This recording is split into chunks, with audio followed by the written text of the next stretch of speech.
그만할 일 첫 번째, 누가복음 7장 13절 말씀 같이 하겠습니다. 주께서 과부를 보시고 불쌍히 여기사 울지 말라 하시고 아멘. 혹시 이런 말 들어보셨습니까? 자, 이런 말이 있습니다. 뱀파이어 크리스천. 굳이 번역할 필요 없지만 뱀파이어를 흡혈귀라고 본다면 흡혈귀 크리스찬이라고 말할 수 있습니다. 듣기에도 조금 거북하죠. 꼭 이런 표현 써야 되나? 라고 생각이 들 수도 있습니다. 이 말을 누가 했냐면 아는 분들 사이에서는 유명한 달라스 윌러드라는 분이 썼는데, 이분이 목사님이고 우리가 잘 알고 있는 USC의 철학 교수님이셨어요. 근데 이분이 몇 년 전에 시카고에 있는 위튼 칼리지에서 컨퍼런스 할 때 썼던 말이에요. 크리스찬 중에 뱀파이어 크리스찬이 있다는 거예요. 어떤 사람인지 한번 보세요. 이런 사람이에요.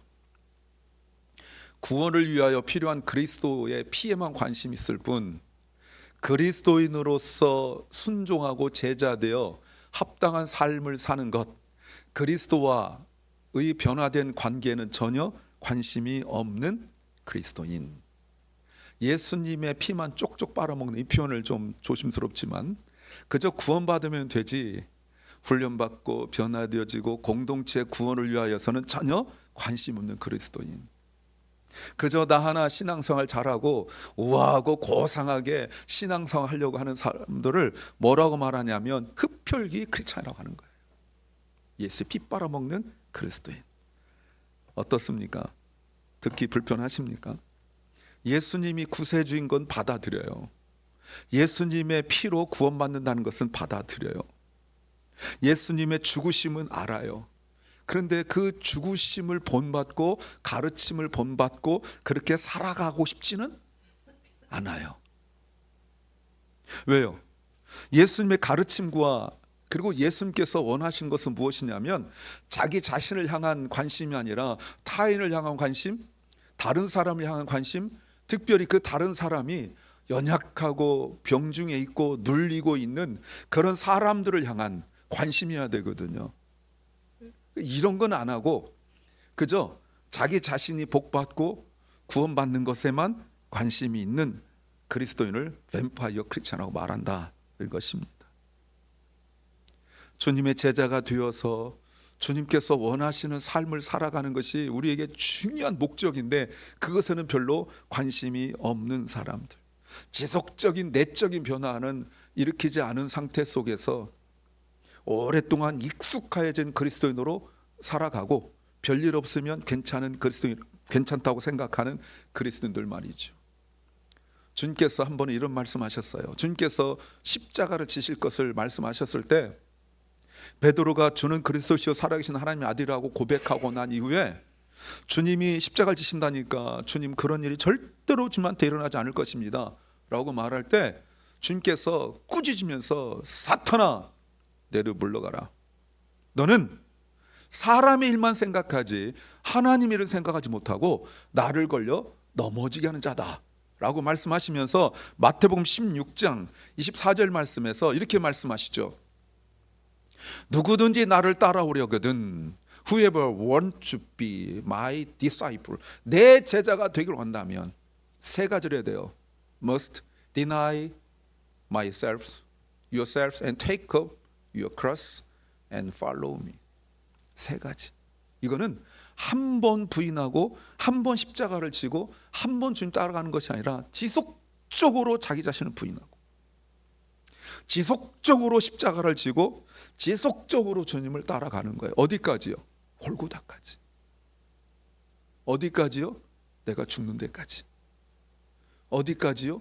주님과 함께 죽고 사람들에 의하여 손가락질 당하고 하는 그 자리까지 가는 사람이 제자라고 말씀하고 있어요. 사랑하는 여러분, 신앙 고백하는 것 베드로처럼 주는 그리스도십니다, 살아계신 하나님의 아들입니다 고백 매우 중요합니다. 그러나 주님의 제자가 된다는 것은 고백에서 그치는 것이 아니라 고백은 시작이 돼야 돼요. 그 다음에는 고백으로만 살아가는 것이 아니라 자기 자신을 부인하고 그리고 주의 십자가를 지고 나의 십자가를 지고 그리고 주님을 계속 따라가는데 어디까지 따라가냐면 죽기까지 따라가는 것이라고 말씀하고 있죠. 그런데 예수님을 주님이라고 말하면서 자신을 부인하지도 않고 십자가를 지지도 않고 그리고 주님을 따르기만 하려고 하는, 주께서 원하시는 고난은 없고 그저 영광만 받으려고 하는 그런 모습이죠. 주님께서 no cross, no crown, 십자가 없이는 영광 면류관이 없는데 그저 십자가는 지지 않고 주님께서 원하신 제자의 삶을 살지 않고 내가 원하는 것만 얻으려 하는 사람을 뱀파이어 크리스찬이라고 그러는 거예요. 우아하게, 예쁘게, 고상하게 그런 모습만 가지고 살아가는 그리스도인을 뱀파이어 크리스찬이라고 말하는 거예요. 주님이 무슨 말씀하셔도 듣지 않습니다. 이런 모습 아닐까요? 마태복음 말씀 보세요. 11장 16, 17절 말씀에 주님께서 이 세대를 말씀하시면서 16절, 이 세대 사람들을 무엇으로 비유할 수 있겠는가? 이들은 마치 장터에 앉아있는 아이들이 다른 아이들과 함께 놀 때 이런 말 안 나는 거예요. 17절 말씀 보세요.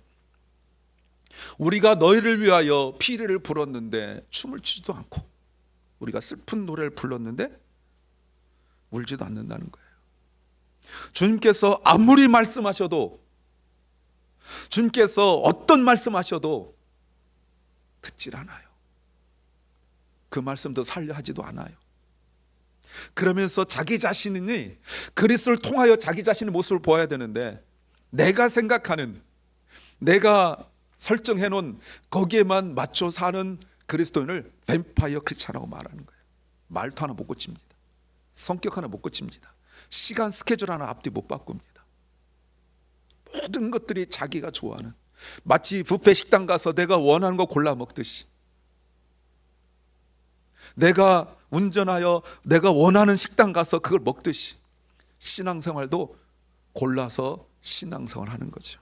그러니 주님께서 자기 자신을 부인하고 십자가를 지고 나를 따르는 말은 와닿지는 않는 거예요. 내가 너에게 이런 복을 주겠다, 이런 말씀하시면 아무 소리 안 합니다. 주님께서 마태복음 16장에서도 너의 그 고백 위에 내가 내 교회를 세우겠다, 너에게 하나님께서 큰 복을 주시겠다. 베드로가 주여 그리 마옵소서, 그런 일이 나에게 절대로 일어나서는 안 됩니다 라고 말하지 않았어요. 주님께서 아버지의 뜻에 순종하여 십자가를 지겠다고 말씀하시니까 그런 일은 절대로 일어나지 않을 거라고 말하는 거죠. 여러분, 주님께서 말씀하시면 뭐든지 순종하실 준비가 되어 있습니까? 이런 때는 아멘해도 큰 인생에 지장은 없어요. 자, 오늘 본문 보십시오. 13절 말씀에 주께서 그 여자를 보시고 불쌍히 여기셨습니다. 예수님께서 아이의 어머니에게 말씀하셨습니다. Don't cry, 울지 마라. 지금 이 아이의 어머니가 왜 울고 있습니까? 아들이 속색에서 울고 있습니까? 아니면 이 여인이 지금 온몸이 쑤셔서 피곤해서 울고 있습니까? 누구한테 상처받아 우는 거예요? 왜 우는 거예요? 12절에 그 이유가 나와 있죠. 예수님께서 성문 가까이 이르셨을 때 한 사람들이 한 죽은 사람 메고 오는데 죽은 사람은 그의 어머니의 외아들이고 그 여자는 과부였어요. 자, 그 어머니가 과부예요. 외아들이 죽었어요. 그런데 사랑 여러분, 그리고 이 외아들을 무덤에 가서 묻으려고 가고 있는 길이에요. 이렇게 말할 수 있지 않을까요? 사람이 경험할 수 있는 가장 큰 슬픔이 아닐까라고 생각되어져요. 과부였다면 남편이 없습니다. 언제인지 모르지만 남편이 세상을 떠났어요. 2000년 전에 남편 없이 홀로 된 여인이 아들 하나 키운다는 것은 그 힘들기가 지금과 비교도 할 수 없을 때예요. 남편이 왜 세상을 떠났는지 모릅니다. 병으로 떠났는지, 사고로 세상을 떠났는지, 아니면 전쟁이 나가서 세상을 떠났는지 잘 몰라요. 그러나 그 남편은 아내와 그리고 아들 하나 남기고 세상을 떠났어요. 얼마나 힘들었을까요? 막 울었을 거예요. 경제적으로 여자 혼자 아들 하나 키우고 산다는 것은 2000년 전에는 거의 불가능합니다. 사회적으로도 사람들이 얼마나 무시하겠어요. 더군다나 젊었을 테니까 주변에 그 남자들이 얼마나, 이런 표현 이상하지만 찝적대고 얼마나 성적으로 약 올리고 막 그랬겠어요. 2000년 전이니까. 요즘도 뭐 그런 일이 숱하게 일어나는데 2000년 전에 홀로 된 젊은 여인을 향한 그 동네 남자들의 그 눈길, 말투 상상해 볼 수 있겠습니까? 그 여인이 남편이 죽음에 너무 슬프고 서러웠을 거예요. 이 여인이 할 수 있는 일이 무엇이었을까요? 여러 일을 했을 겁니다. 정말 지치고 상한 상황 속에 울고 있었을 거예요. 근데 이 아이의 이름은 나와 있지 않은데 이 아이의 이름을 뭐라고 할까 가만히 생각했더니 우리 교인 중에 없는 영어 이름을 써야겠다 싶었어요. 그래서 그냥 아브라함, 에이브라고 할게요. 관계된 사람 없죠? 혹시 여러분의 가족 중에 내 가족이 아브라함이 있는데 그럼 얼른 바꿀게요. 이삭. 자는 안 돼. 자는 있고 데이빗도 있고 폴도 있고. 그래서 지금 빼고 하여튼 에이브로 하겠습니다. 아마 동네 사람들이 그랬을 거예요. 에이브 엄마 힘내야지. 아들 보고 에이브 보고 힘내야지. 이러지 않았을까요? 에이브 엄마, 당신이 무너지면 아들은 어떻게 해? 이 말을 듣고 그래, 지금 이 세상이 남편 없이 여자 혼자 아들을 하나 키운다는 것은 정말 힘든 일이지만 내가 무너지면 다 무너지겠다라는 그 생각을 가지고 독하게 마음먹었을 거예요. 이런 표현이 좀 뭐하지만 아마 도둑질 또는 몸 파는 매춘 이런 거 빼고는 할 수 있는 일 다 했을 거예요. 아들 하나 살릴 수 있다면 무슨 일이든지 다 했을 거예요. 롯처럼 이삭을 주울 수도 있고 남의 집 빨래해 주고 청소해 주는 일도 했었을 것이고 또 때로는 장례 치르는 집에 가서 그 울어준 사람도 있었거든요. 그 일도 했었을 것이고 정말 별일 다 해보았을 거예요. 그런데 가서 그런 일 할 때 아까도 말씀드렸지만 얼마나 사람들이 무시하고 얕보았을까요? 지금도 남편 있어도 가난하면 얕보는데 남편 없이 아들 하나 때문에 자존심 다 참고 밖에 나갈 때 간쓸게 집에 놓고 나가서 일을 할 수밖에 없는 그런 절박한 상황들 속에서 얼마나 손가락질했을까요? 2000년 전에 남편이 죽었다는 것은 우리나라도 그랬지만 젊어서 죽으면 그 친척들이 절대 호의적이지 않습니다. 남편 잡아먹은 뭐 이렇게 해가지고 막 욕하고 막 이랬을 거예요. 그래도 그런 무시와 그런 손가락질에도 참아낼 수 있었던 것은 집에 돌아오면 웃으며 반겨줄 아들 하나 때문이죠. 내가 일하러 나가면 이 아들은 뭘 먹고 어떻게 지내는지 잘 몰랐을 거예요. 아마 집에 돌아오면 얼굴이 그냥 흙먼지로 꾀죄죄하고 그냥 떼국물이 줄줄 흐르고 그랬을 거예요. 동네 형한테 맞은 이야기, 동네 아줌마들이 애비 없는 뭐 이런 표현 옛날 있으니까 후레자식이라는 등 이런 욕하고 막 그랬을 거예요. 그래도 견뎌냈어요. 그래도 아들 보고 견뎌냈어요. 근데 여러분 다시 보세요. 12절에 그 아들이 죽었어요. 나의 살아갈 이유이고 나의 살아갈 소망인 아들이 왜 죽었는지 모르지만 죽고 말았어요. 이 아들은 죽음은 그저 한 개인의 죽음이 아니라 이 과부된 어머니에게 세상이 다 무너지는 것이고 미래가 다 사라져 버린 거예요.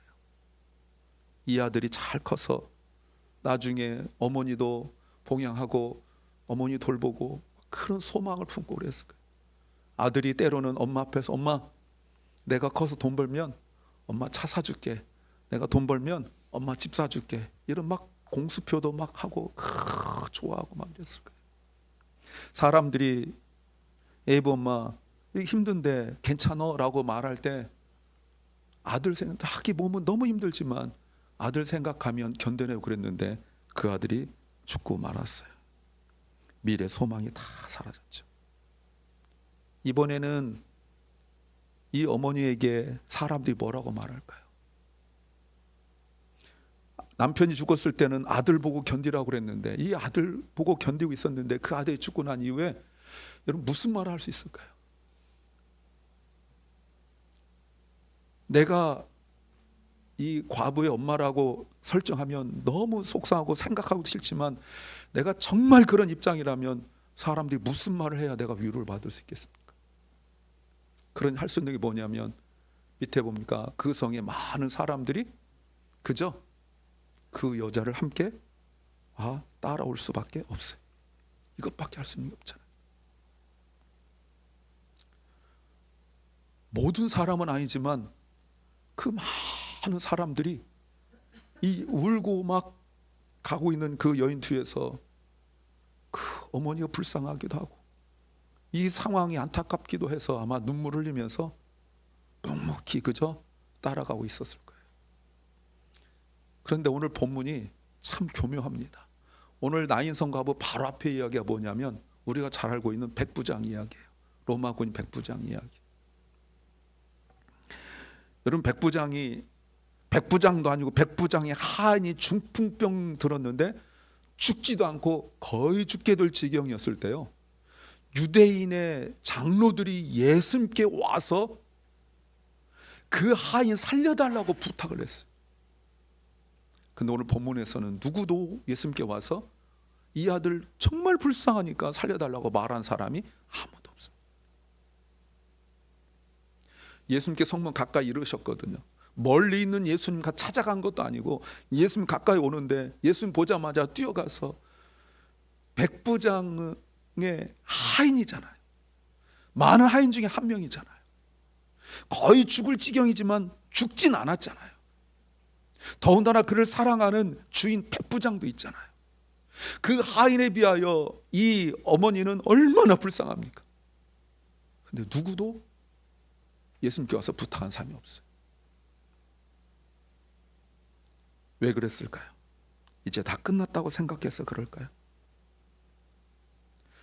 또 하나 로마 군인 백부장은 예수님께서 가서 고쳐주겠다라고 말했을 때 사람을 보내서 이렇게 말합니다. 내가 군인입니다. 나보다 높은 사람이 나보고 가라 하면 가고 오라면 옵니다. 나도 내 밑에 있는 사람에게 가라 하면 가고 오라면 옵니다. 말씀만 하십시오. 그러면 내 한이 낫겠습니다. 주님께서 주변을 돌아보시면서 내가 이런 믿음을 본 적이 없다, 내가 이스라엘 사람 중에서 이런 믿음 본 적이 없다라고 말하면서 믿음 인정받았어요. 근데 이 여인은요 아무것도 없어요. 그냥 울고만 있어요. 근데 13절 다시 보세요. 주님께서 그 여자가 우는 걸 보시고 불쌍히 여기셨어요. 컴패션이죠. 그리고 울지 말라고 말씀하셨어요. 이해가 되십니까? Don't cry. 성경에 이해되지 않는 창세기 1장 1절부터 해서 이해되지 않는 신학적으로나 내용적으로 이해되지 않는 많은 말씀이 있는데 저는 이 말씀도 진짜 이해가 안 됐어요. 울지 말라니 이게 무슨 말이나 되는 소리예요. 지금 뒤따라온 사람들 이 말 못해서 지금 뒤따라오는 겁니까? 울지 말라니. 예수님이 분위기도 모르는 분입니까? 만약에 예수님께서 지금 처음 본 상황 속에서 Don't cry, 울지 마 이렇게 말씀하셨을 때 이미 여러분 세상 다 무너진 이 여인이 눈에 보이는 게 어디 있어요? 그 말 했을 때 눈에 독을 품고 예수님 바라보면서 당신이 뭔데? 당신 내 마음 알아? 라고 말해도 할 말은 없어요. 근데 여러분, 우리가 두 가지를 보셔야 돼요. 예수님께서 울지 말라라고 말씀하셨는데 그 어머니가요, 아무 말 안 해요. 성경에 예수님 울지 마 하면 그 다음 반응이 나와야 되거든요. 근데 성경 보십시오, 아무 말 없어요. 두 번째 질문이, 왜 예수님께서 많은 말씀이 있었을 텐데 왜 이 말씀을 하셨을까? 이 두 가지 우리가 답을 찾아 나가야 돼요. 첫 번째, 왜 이 어머니가 왜 아무 말 하지 않았을까? 추측컨대 아마도 예수님께서 이 여인에게 울지 마라 라고 말씀하시는 그 단 한 단어를, 한마디를 들었을 때 믿음은 말씀을 들으면서 나고, 그 말씀은 그리스도의 말씀으로 인함이라는 그 말씀이 적용된다면, 울지 마라 라는 그 말씀을 들었을 때 설명할 수 없는 그 어머니에게 믿음이 생겼다고밖에 말할 수 없어요. 믿음이 아니고는 이럴 수가 없어요.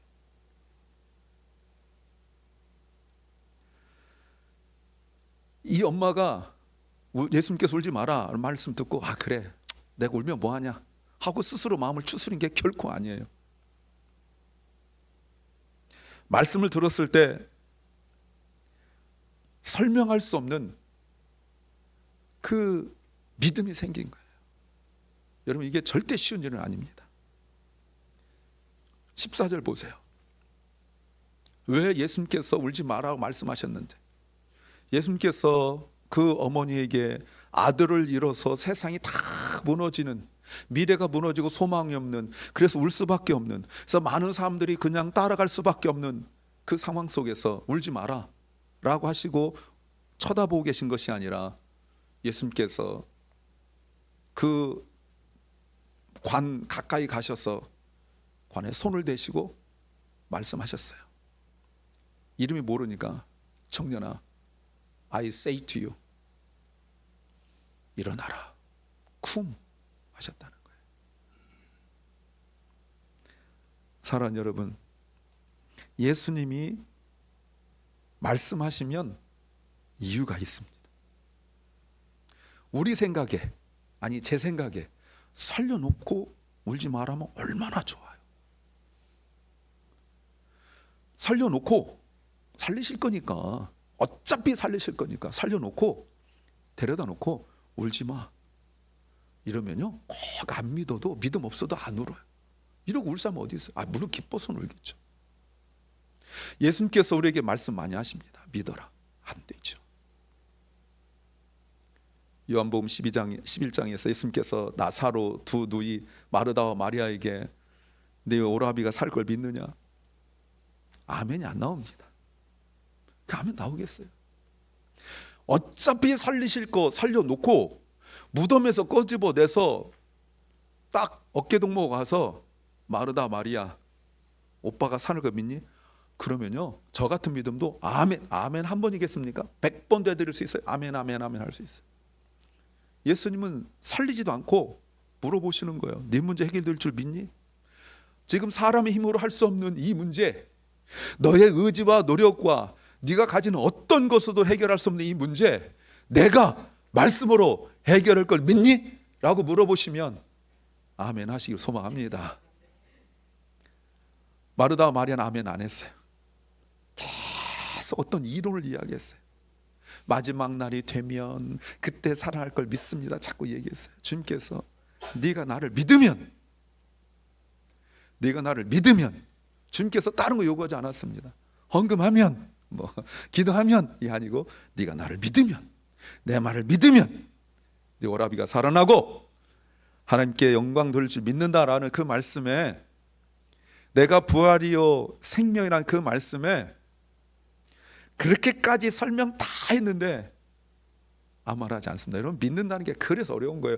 그래서 예수님께서 이 여인에게 Don't cry, 울지 마라고 말했을 때, 여러분 그게 마르다 마리아 수준도 아닌 거라고 생각되어지는데, 안 울 수 있는 것은 여러분 이건 보통 믿음이 아닌 거예요. 그러나 우리는 믿습니다. 주님께서 말씀하시면 말씀하신 이유가 있는 줄로 믿습니다. 부탁드리는 것은 눈에 보이는 것, 내가 생각한 것, 내가 경험, 지식으로만 묶여 있지 마십시오. 며칠 전에 보았던 예레미야 말씀입니다. 예레미야 31장 16, 17절에 하나님께서 아직 남유다 예루살렘이 멸망하기도 전에 북이스라엘의 회복을 말씀하세요. 여호와께서 이렇게 말씀하셨다. 내 우는 소리를 그치고 내 눈물에 눈물을 거두어라. 내가 한 일에 상이 있을 것이며 백성이 원수의 나라에서 돌아올 것이다. 아수르에 멸망당한 북이스라엘이 BC 주전 722년에 멸망당하여서 세계 각국으로 뿔뿔이 터져 있고, 세계에서 있던 사람들 데려다가 아수르가 북이스라엘 놓고 혼혈 정책 쓰고 지금 상당히 시간이 지났거든요. 17절 보십시오. 너의 장래는 희망이 있으니 내 자녀가 고향으로 돌아올 것이다. 나 여호와의 말이다. 아멘입니까? 근데 아멘 아무도 안 했어요. 하나님께서 말씀하시는데 아멘 아무도 안 했어요. 이미 100여 년 전에 100몇십 년에 멸망당한 북이스라엘도 내가 회복시킬 건데, 아직 멸망하지 않은 예루살렘, 이 유다는 내가 회복시킬 수 없을 줄 아느냐. 이미 죽은 아들도 하나님께서 살리시는데 아직 안 죽었잖아요. 아직 살아있잖아요. 말씀을 믿으면 살아날 줄로 믿습니다. 믿으십니까?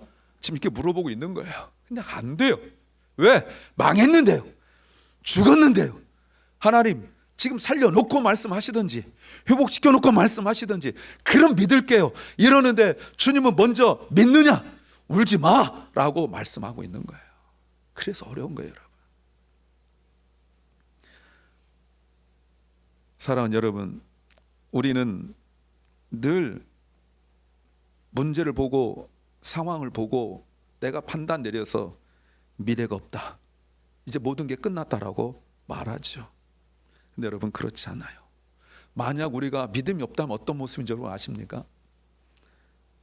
요한복음에 보시면 요한복음 6장 66절이죠. 예수님께서 오병이의 기적을 베푸시고 난 이후에 자신에게 찾아온 사람들에게 내가 너에게 저는 떡이 중요한 것이 아니라 내 살을 먹어야 된다, 그 말씀을 하셨는데 사람들이 어렵다, 누가 들을 수 있느냐 이런 소리 하더니 6장 66절에 이 말씀 듣고 많은 제자들이 예수님을 떠났어요. 그리고 다시는 예수님과 함께 있지 않았어요.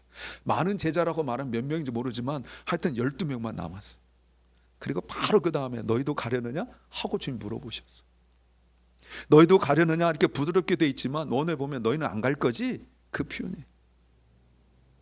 누가요? 이 말씀을 듣고 많은 세상 사람들이라고 말하면 이해가 되죠. 이 말씀을 듣고 예수님 모르던 사람들이 떠났다, 그럼 이해가 돼요. 근데 제자들이 예수님을 떠나고 다시는 예수님과 함께 하지 않았대요. 말씀을 들었는데도. 뿐만 아닙니다. 마가복음 2장에 보면 예수님께서 2장 7절에 중풍병자 친구들이 와서 지붕을 뚫고 내리는 것을 보시고 그들의 믿음을 보시고 너희가 구원받았다, 죄산 받았다 라고 선포하니까 2장 7절, 어떻게 이 사람이 이런 말을 하는가? 하나님을 모독하는 말을 하는가? 하나님 위에 누가 죄를 용서할 수 있는가? 주님 뭐라고 말씀하셨어요? 수군거리지 마라. 수군거리지 마라. 그러니 그 자리에 사람들이 너무너무 많이 모였는데, 여러분 마가복음 2장부터 보시면요, 한 명도 못 고침받지 못하고 다 나가요. 병 고쳐보겠다고 예수님께 와가지고 그 사람들이 꼼짝달싹할 수 없을 정도로 많이 모였는데 아무도 고침받지 못하고 다 나가요. 예수님이 절절절 따라갑니다. 이 이후에 보십시오. 예수님이 해변가 갔는데 거기까지 따라가요. 예수님께 어디 가시면 거기까지 따라가요. 근데 여러분 보세요, 한 명도 치유되지 못해요. 왜요? 믿음이 없으니까. 못 알아듣는 소리만 하는데 이해가 안 되는데, 이해가. 우리가 새벽 설교 제목 믿음과 순종이 이해보다 앞서야 된다고 기억나십니까? 근데 이해가 안 돼요. 그러니 아멘을 못하는 거예요. 오히려 누가복음 15장에서 보시면 1절 2절에서 예수님께서 1절, 많은 세리들과 죄인들이 말씀을 들으려고 예수님께 가까이 왔어요. 여러분 그냥 온 것이 아닙니다. 말씀을 들으려고 왔습니다. 분명한 목적이 있죠.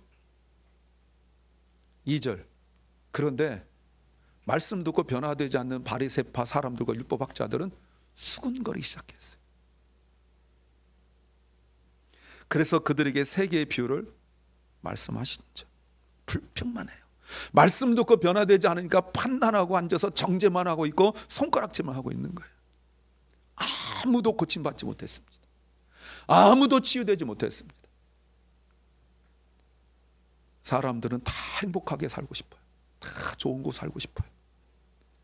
그래서 11절 말씀 보시면 오늘 본문 11절에 예수님께서 나인이란 말을 하는데, 나인이란 말은 행복하다는 뜻을 가지고 있어요.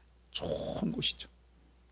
이렇게 좋은 곳에서 살고 싶어 사는 사람들이 아까 말씀드린 것처럼 사람이 겪을 수 있는 가장 슬픈 일을 경험하고 있는 것입니다. 우리는 자꾸 어느 지역, 어느 장소, 어떤 물건, 어떤 사람을 생각하고 있지만 주님이 요구하는 건 단 하나예요. 믿음.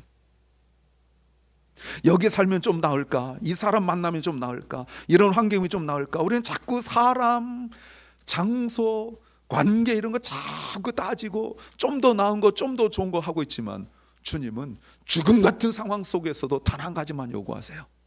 네가 믿느냐? 믿음이 없으니까 자꾸 사람 따지고, 믿음 없으니까 자꾸 장소 따지고, 믿음 없으니까 자꾸 다른 걸 이야기해요. 오직 우리를 살리신 예수 그리스도를 만나야 되는 줄 믿습니다. 너무나 슬프고 너무나 힘들고 너무나 그 곤고하고 미래와 소망이 없는 그 어머니가 예수님 만났기 때문에 은혜가 있는 거지, 나인에 살았기 때문에, 자기와 함께 있는 많은 사람들 때문에 그가 기쁨을 찾은 것이 아니라는 것. 예수 그리스도를 만난 단 하나 이유가 있다면 바로 이것입니다. 근데 여러분 보세요. 12절에 예수님께서 오는데 그 죽은 사람은 그 어머니의 외아들이었어요.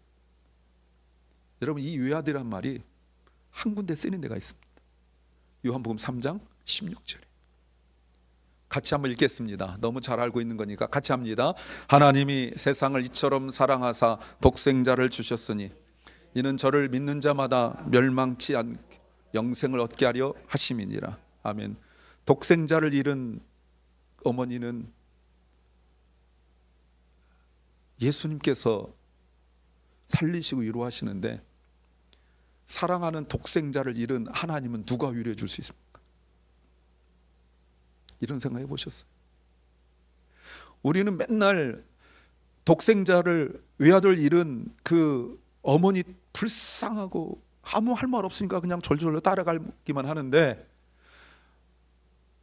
독생자를 잃어버린 그 하나님의 마음은 한 번이나 생각해 보셨냐고. 내 아들이 힘든 것만 생각하고 나 힘든 것만 생각하지 독생자를 잃어버린 하나님의 마음은 아시느냐, 이 말입니다. 주님께서 과부 어머니의 죽은 외아들을 살리셨을 때 어머니의 기쁨이 됐어요. 사랑하는 여러분, 우리를 죄악 가운데, 죽음 가운데 우리를 살리시려고 독생자를 죽이시고 그것으로 말미암아 여러분, 우리에게 주님이 허락하신 건 기쁨이에요. 독생자를 죽이신 하나님께서 그 독생자의 생명값을 찾으셔야 되는데 그 생명값이 바로 우리예요. 그래서 하나님의 독생자는 죽으셔야만 됐고, 누구도 그 하나님께 위로할 수 있는 사람은 아무도 없었어요. 그런데 지금 내 모습 보십시오. 하나님이신, 또 하나님의 독생자이신 예수님이 죽으신 그 값을 하고 있습니까? 그것 때문에 기쁩니까? 내가 살아난 것 때문에 기쁩니까? 아니면 여전히 또 지난번 설교했던 것처럼 다 잊어버리고, 내가 구원받는 사실 다 잊어버리고 또 조그만 것, 이런 것 가지고 마음 상하고 힘들어하지 않습니까? 자, 16절 말씀 보십시오. 예수님께서 죽은 아들을 살리셨을 때 모든 사람들이 두려움에 사로잡혀서 하나님을 찬양했어요. 말하기를 우리에게 큰 예언자가 나타났다. 지금까지 많은 예언자가 있었어요. 죽은 자를 살리신 엘리야, 엘리사 있었습니다. 비교할 수 없는 큰 예언자가 나타났다. 그리고 이렇게 말씀하셨어요. 하나님께서 자기 백성을 돌보아 주셨다. 이 사람들이 누굽니까? 그 외아들 죽었을 때 그 어머니에게 아무런 위로가 되지 못하여 뒤 따라오던 사람들 아니겠어요? 어쩌면 이 사람들 중에는 저렇게 하나님을 찬양하고 하나님께서 자기 백성을 돌아보셨다, 하나님께서 자기 백성을 찾아오셨다, 하나님께서 자기 백성을 치유하기 위해 오셨다, 이렇게 말하는 사람들 중에서는 어쩌면 이 어머니가 아들 하나 키우려고 그렇게 몸부림치면서 살아갈 때 손가락질하고 추근대고 소문내고 비난하고 욕하던 사람들도 있었을 거예요. 사람들이 왜 이렇게 변했죠? 그 어머니가 돈을 많이 벌으니까 사람들이 하나님께 영광 돌리고 또 하나님이 이 여인을 돌봤다고 말하는 겁니까? 아니요. 이 여인이 예수를 만났기 때문에 그런 거예요. 다른 이유 없습니다. 이 여인이 어머니가 돈을 더 많이 벌고 세상적으로 출세하고 성공하였고 갑자기 뭐 사돈의 팔촌에 또 친척의 옆집 사는 아저씨가 죽으면서 어마어마한 유산을 이 어머니에게 남겼기 때문에 사람들이 풀어 사는 얘기가 아니에요. 세상에서 누구도 겪을 수 없는 가장 큰 슬픔을 겪었지만 예수님 만났기 때문에 사람들이 부러워하는 거예요. 여러분, 사랑하는 주님의 성도 여러분, 사람이 겪을 수 있는 가장 큰 슬픔이 무엇일까 궁금했어요. 저도 개인적으로 보니까 슬픈 일도 있었지만 그렇게 뭐 다른 사람에 비하여 어마어마한 슬픔이 아니에요. 그래서 제가 찾아봤죠. AI에게 물어봤어요. 자, 그림 보세요. AI에게 물어봤어요. The saddest thing in the world. 세상 가장 슬픈 일이 뭐냐 그랬더니 지금 각각 두 개입니다. 하나는 챗GPT고 하나는 코파일럿이에요. 하나는 노인이 쓸쓸하게 공원에 이렇게 앉아 있는, 또 하나는 아이들하고 친구들이 다 떠나져 버리고 놀이터 혼자 남아 있는데 비까지 오는 이 청승맞은 모습. 세상 가장 슬퍼 보입니까? 사람마다 달라요. 사람마다 다릅니다. 이 아이가 또 나중에 자라면 무엇이 슬픈지 모르겠지만 사람마다 달라요. 그러나 AI가 생각할 때는 지그들이 생각할 때 이게 가장 세상에 슬픈 일이에요. 그런데 과부면서 외아들을 잃어버린 그 어머니의 슬픔과 비교해 보면 비교도 안 되죠. 그런데 여러분 보세요. 이것들과 비교할 AI가 말하는 세상의 가장 슬픈 일과 비교할 수 없는 일을 겪었음에도 불구하고 주님 만났더니 세상에서 가장 행복한 여인이 된 줄로 믿습니다. 새로운 소망이 생겼죠. 그래서 사람들이 왜 소문내냐면, 하나님께서 찾아왔다는 소문을 왜 내냐면, 나는 비록 저 여인과 같진 않지만 나에게도 저런 비슷한 문제, 또 저보다 덜하지만 나에게 가장 슬픈 일이 닥쳤을 때도 내가 예수님 만나면 하나님이 나에게 찾아오시고 나를 치유하실 것이라는 소망이 생기는 거예요. 그래서 로마서 12장 말씀에 15절에 이렇게 말씀하고 있죠. 기뻐하는 사람들과 함께 기뻐하고 우는 사람들과 함께 우십시오. 여기에 대해 설명할 건 너무 길어요. 설명은 한참 걸려요. 그러나 이렇게 말할 수 있지 않을까요? 만화를 보여드릴게요. 좀 작지만 아이가 머리가 없습니다. 아마 많이 나온 이야기로 아이가 소아암에 걸렸을 수도 있어요. 그래서 머리가 하나도 없죠. 아이들이 막 웃어요. 하하하하 웃어요. 선생님이 집에 와서 거울 보고 아이들의 그 비아냥대는 모습이 떠올라요. 자기 머리를 밉니다. 그리고 딱 하죠. 아이들이 아무 소리 하지 않아요. 이 모습입니다. 우리는 예수님처럼 사람을 살릴 수 없습니다. 그러나 누군가가 힘들 때 그 사람처럼 할 수 있어요. 내가 오늘 너무 기뻐요. 근데 우는 사람 있으면 왜 당신은 나처럼 기뻐하지 않아? 라고 말하지 않고 가서 눈물 숨붙들고 울어줄 수 있어야 돼요. 내가 오늘 너무 슬퍼요. 정말 힘들어요. 그런데 기뻐한 사람이 있으면 함께 가서 나도 그 사람과 함께 기뻐해 줄 수 있는 것, 이것이 곧 믿음입니다. 이것이 곧 사랑입니다. 그래서 때로는 내가 힘들고 어려운 일이 있을 때 내가 주님으로 말미암아 새 힘을 얻는다면 누군가가 나를 보고 저 사람이 힘을 얻는 이유가 많이 가져서도 아니라 바로 주님 만나 하나님께서 주신 위로란 사실을 깨닫고 고백한다면 나의 슬픔에도 다 이유가 있습니다. 슬픈 것만 힘들어하지 마시고 주님 말씀 듣고 새 힘을 얻어서 그 새 힘을 얻는 것이 나뿐만 아니라 주변 사람들에게까지 영향을 끼쳐 하나님께 영광 돌리시기를 주의 이름으로 축원합니다.